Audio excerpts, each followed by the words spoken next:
A senior attorney at Google, Keith Enright, helped draft the company's controversial new privacy policy. It's about improving relevance. It's about using information that you've shared with Google to make Google products and services more useful for you. It does that by keeping track of all your activity across all of Google's sites, like YouTube, Gmail, and Maps. It takes that information and builds a profile of you to display more relevant ads and search results. We'll treat you as a single user across all of our products, combining information you provided from one service with information from the others. And that's what frightens privacy watchdogs. Simply put, they worry that one company will know too much about us. Attorneys general from 36 states wrote a blistering letter to the company, calling the company's new policy an invasion of privacy. And others are sounding the alarm that there's no way to opt out. If there are things that you want to keep private about your life, those records are all in there. But Google calls that untrue and says the criticism is unfounded. Now it's going on the offensive, trying to erase a perception that it's violating users' rights. But here's what the privacy watchdogs say. They say if this is really good for Google users, then very few people would decline to opt out. So why not just make that an option? It's really about delivering the best service we can to users.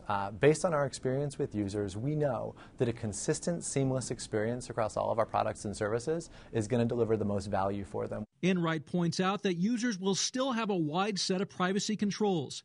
Search results can be deleted or edited. Users can decline targeted ads and log out of their accounts and use Google services anonymously. So what's all the fuss about?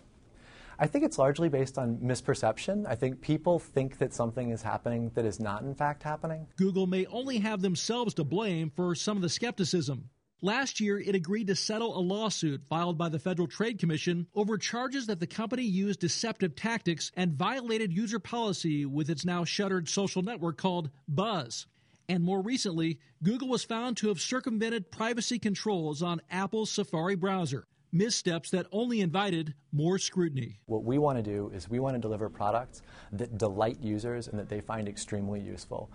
To the extent we deviate from that mission, we're going to lose users. If we're not delivering our services in a manner that's consistent with their expectations and what they're looking for, our competition is only one click away. Google knows it still has some convincing to do, but thinks when people actually take the time to read the policy, they'll appreciate what the company is trying to do.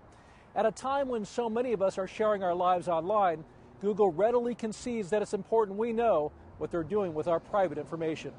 Dan Simon, CNN, Mountain View, California.